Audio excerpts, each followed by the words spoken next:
जिस जगह पे भागवत कथा होता है वहाँ का धरती पवित्र हो जाता है। श्री सुखदेव जी कहते हैं कि जिस धरती पे अगर भूत प्रेत का भी अंश हो, भूत प्रेत का वास हो, तो वहाँ पे भागवत कथा करवाना चाहिए, क्योंकि धरती पवित्र हो जाए। तो इस पर देवर्षि नारद जी कहते हैं कि हे गुरुदेव, भागवत कैसे करवाया जाए, किस प्रकार करवाया जाए, इसके विषय में आप मुझे समझाकर बताइए। तो इस पर सुखदेव जी कहते हैं, समय को निश्चित करें। कम से कम 7 दिन तक भागवत कथा होनी चाहिए और वेदज्ञ कथावाचक को बुलावें, जो कि सरल भाषा में अपने कथा के द्वारा भगवान को महिमा को समझावे। सुखदेव जी कहते हैं कि ऐसा कथावाचक होना चाहिए जो कि सरल भाषा में तोड़कर समझावे, ताकि अनपढ़ से अनपढ़ भी आदमी उस कथा को सुन पावे, बिल्कुल हिंदी में। श्री सुखदेव जी कहते हैं कि कथा को समय निश्चित करें। उसके बाद में अगर कथा बहुत आदमी आने वाले हैं, बहुत कथा सुनने के लिए आने वाले हैं, तो किसी मैदान में उस कथा का आयोजन करें। कथा होने से पहले सबको निमंत्रण भेजे।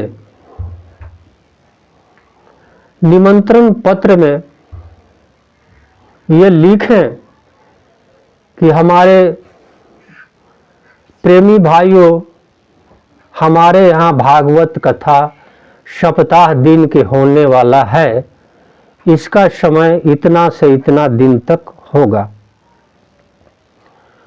अपने इष्ट मित्र, रिश्तेदार, मित्रों, संगे संबंधियों सबको कार्ड भेजे, निमंत्रण भेजे, सबको बुलावे। अगर घर में ही कथा हो तो अच्छी बात है, लेकिन उतना ऐसा जगह होनी चाहिए जो कि सब आदमी उसमें कथा सुगमता पूर्वक सुन सके। अगर ऐसी व्यवस्था घर में न हो तो किसी मैदान में करें। कथा कहने वाला बिल्कुल ज्ञानी होना चाहिए, ताकि सुनने वालों को समझ में आवे। इस बात पर नज़र रखनी है। और 1 सप्ताह तक कथा को निश्चित रखें और जो आदमी सुनने वाले आते हैं उनका भी सम्मान करें। कथावाचक को सम्मान करें, उसमें भागवत पुराण को रखें। कथावाचक तो स्वयं लेकर आते हैं और भागवत पुराण को प्रणाम करें, कथा ध्यान से सुने। ऐसी सुखदेव जी कहते हैं कि जो व्यक्ति अगर इस प्रकार करते हैं तो उनके जीवन में जितनी भी शंक हो टल जाती है। सुखदेव जी स्पष्ट शब्दों में कह देते हैं कि अगर मृत्यु की भी हो तो वह टल जाएगी, क्योंकि भागवत कथा की ऐसी महिमा बताई गई है। भागवत कथा 7 दिन तक, उसका ऐसा भी नियम है कि लगातार 7 दिन तक अगर बन पड़े, हो सके तो फल पर रहें। अगर फल पर नहीं रहना चाहते हैं तो एक समय भोजन करें, पवित्र भोजन। उसमें ब्रह्मचर्य का पालन करें विशेष रूप से। पति पत्नी भी हैं तो भी ब्रह्मचर्य का पालन करें।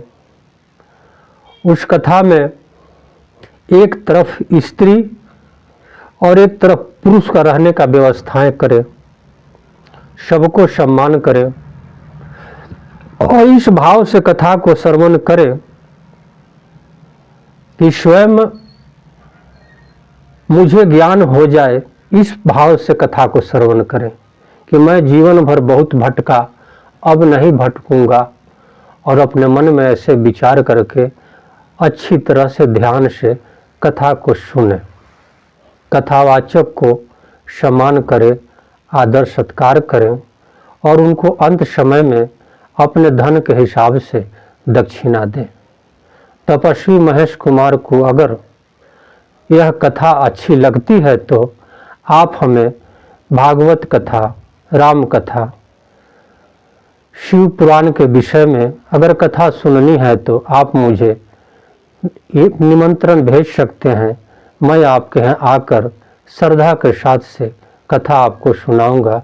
तपस्वी महेश कुमार की ये लालसा है, ये जीवन का लक्ष्य है कि भगवान को महिमा गाऊं। तपस्वी महेश कुमार आपको इतना ही कहता है और दूसरों वीडियो में आपको जरूर धर्म की बातें आपको सुनाता रहेगा। तब तक आप मुझे अगर ज़रूरत पड़े तो कृपया हमारे इस वीडियो में मोबाइल नंबर रहेगा, आप फ़ोन कर सकते हैं। राधे कृष्ण, राधे कृष्ण।